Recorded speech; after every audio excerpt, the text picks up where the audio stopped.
मान सम्मान के साथ, स्वाभिमान के साथ कभी समझौता नहीं किया जाएगा। जहां पक्षपात के फैले जाल होते हैं वो वहां हुनरमंदों के सपने बेहाल होते हैं। वो मुल्क कभी तरक्की नहीं कर सकता जहां के महाविद्यालयों के वजीर ही दलाल होते हैं। इस प्रोटेस्ट ने सर ये दिखा दिया कि समाज एक है, लीडर्स एक नहीं है। हमारे लीडर्स को एक होना पड़ेगा अगर हमारे लिए कुछ करना है, वरना 2024 में मानिए आपके लिए कुछ नहीं बचेगा। जय भीम, जय भारत, जय संविधान। मैं ज्यादा वक्त नहीं लूंगी क्योंकि हमारे बीच में जो सांसद साहब मनोज झा जी आए हैं, वो सर सांसद तो आप हैं राज्यसभा के, लेकिन सबसे पहले आप हमारे लिए एक वो ईमानदार प्रोफेसर हैं जिन्होंने वो मिसाल कायम करी जो जब सड़कों पे थे, जब एज ए टीचर थे तब भी आवाज उठाते थे, तब भी दलित, आदिवासी, वंचितों की, पिछड़ों की वो साथ लेके चलते थे, उनकी आवाज उठाते थे। जब आप संसद में पहुंचे तो आप अपना कर्तव्य नहीं भूले। सर बहुत बहुत शुक्रिया सड़क से हमारी लड़ाई संसद तक लेके जाने के लिए, बहुत बहुत शुक्रिया, जोरदार तालियां। मैं अपनी बात से पहले ये कहूंगी कि बड़ी खूबसूरत पंक्तियां हैं। जहां पक्षपात के फैले जाल होते हैं वो वहां हुनरमंदों के सपने बेहाल होते हैं। वो मुल्क कभी तरक्की नहीं कर सकता जहां के महाविद्यालयों के वजीर ही दलाल होते हैं। यहाँ के वजीर जो है ये दलाल है, इसीलिए आज पढ़ा लिखा टैलेंट जो है सर सड़कों पे है। सर ज्यादा कुछ नहीं कहेंगे, आज 111 दिन हो गए सड़क पे मुझे। सर कोई आता है कहता है ये इतिहास में पहली बार देखा गया कि एक दलित महिला ने 111 दिन तक ये लड़ाई लड़ी है। सर हमारे हौसले आज भी, हमारे जो फेट है वो हमारे हौसले अनडिफीटेड है, फेट अनवेवरिंग है और 1 इंच भी हम पीछे नहीं हटेंगे। सर ये कारवा यहाँ से आगे ही बढ़ेगा, ये पीछे नहीं हटेगा। सर ये टाइटल आप पढ़िए, नौकरी नहीं न्याय चाहिए। ये नौकरी नहीं न्याय चाहिए। डॉक्टर रितु की अगर व्यक्तिगत लड़ाई होती और नौकरी की बात होती, जो दलाल, जब ये धरना 28 अगस्त 2023 को लगा था तो उसके बाद बहुत सारे दलालों ने लंबी लंबी लाइन लगा दी कि आओ हम आपको नौकरी देते हैं, चुप हो जाओ। क्या फायदा ऐसे समाज के लिए लड़ने का जो कभी आपका साथ नहीं देता, जो नहीं देगा, लोग निकल के नहीं आएंगे, चुप हो जाओ। जिस कॉलेज में कहो उस कॉलेज में नौकरी देंगे, लेकिन वो समझ नहीं पाए। मुझे भूख है अगर 3 रोटी की तो मैं 2 से गुजारा करूंगी, 1 से गुजारा करूंगी।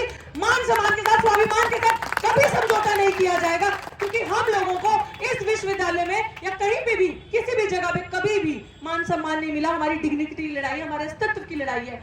आज हम लोग यहाँ इसलिए नहीं खड़े, ये युवा पीढ़ी सब कुछ दांव पे लगा के, सब हम जातिवादियों के अखाड़े में बैठे हैं। बहुत कम ऐसे लोग आपको मिलेंगे जो प्रगतिशील, प्रोग्रेसिव विचारधारा के होते हैं, जो आपकी बात आगे तक रखते हैं, संसद तक रखते हैं। सर मैं आपको बता दूं, तकरीबन मोटा अगर नंबर देखें तो 1000 से ऊपर की संख्या है जिन लोगों को डिस्प्लेस कर दिया गया है। सर दिल्ली विश्वविद्यालय में जिन लोगों ने अपने 10-10 साल, 15-15, 23-23 साल दिए, कल मेरी किसी प्रोफेसर से बात हो रही थी, सर वो रो रहे थे कि उनका पूरा परिवार, माँ बाप भी, उसके बाद बीवी, बच्चे, 3-3 बच्चे सिर्फ उनकी सैलरी पे पलते थे। सर आज उनको डिस्प्लेस कर दिया गया कॉलेज के अंदर 23 साल पढ़ाने के बाद। उनकी आंखों में वो आंसू थे, वो दर्द थे, वो महसूस होता है सर मुझे, वो चाहे किसी भी जाति से हो। सर डिस्प्लेसमेंट ये क्यों हो रहा है? क्योंकि इस इंस्टीट्यूशन में अब क्या हो रहा है सर, लास्ट दिसंबर में इसी महीने भर्तियां शुरू हुई थी। हमारे जो प्रोफेसर जिनके अंदर मेरिट है, जिनके अंदर दिमाग है, जिस तरीके के प्रोफेसर जो आपको आउट ऑफ द बॉक्स सोचना सिखाते हो, जो आपको सही और गलत में फर्क बताते हो, जो आपको अंबेडकर की विचारधारा पे चलना सिखाते हो, उनको चुन चुन के निकाला गया।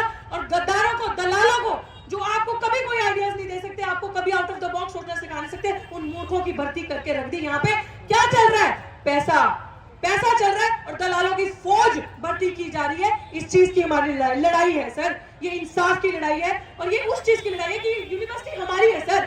इस यूनिवर्सिटी में हमने इतने साल दिए, हम यहाँ से पढ़े, हम यहाँ का प्रोडक्ट है, तो पहला फर्ज किसका बनता है? हमारा बनता है ना सर, यहाँ पे पढ़ाने का। तो किस तरीके से डिस्प्लेसमेंट हो रहा है, ये लड़ाई हम चाहते हैं सर।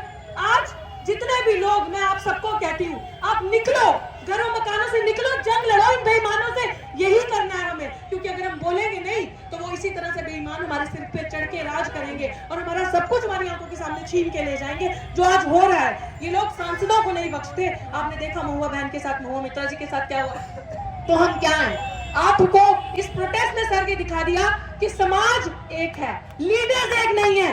हमारे लीडर्स को एक होना पड़ेगा अगर हमारे लिए कुछ करना है, वरना 2024 में मानिए आपके लिए कुछ नहीं बचेगा। आपके बच्चों का सब कुछ खत्म हो चुका है। एनईपी जैसी पॉलिसी लाकर आपके बच्चों का भविष्य खत्म कर दिया। यूनिवर्सिटी का मतलब क्या होता है? विश्वविद्यालय का मतलब क्या होता है? विश की नॉलेज जहां आपको मिलती है, सवाल करने वालों से तकलीफ है। जो सवाल कर रहे हैं, जो सही और गलत में फर्क दिखा रहे हैं, उनको चुन चुन कर निशाना बनाया जा रहा है, निकाला जा रहा है। मैं अंत में यही कहूंगी कि सर आपका बहुत बहुत शुक्रिया इस लड़ाई को मजबूत करने के लिए। सर इस लड़ाई की आवाज वहां तक लेके जाइए ताकि अंधे गूंगे बहरे 111 दिन से तो ये वाइस चांसलर जो बैठा है कान आंख बंद करके, सर हमने गर्मी भी झेली, इतनी बेहद गर्मी, और आज हम कड़कती ठंड भी यहाँ पे झेल रहे हैं, लेकिन इनको 1 इंच भी 1% भी फर्क नहीं पड़ा कि ये बच्चे यहाँ बैठे हैं, मैं एक बार जाके इनकी सुन लूं क्या बात है।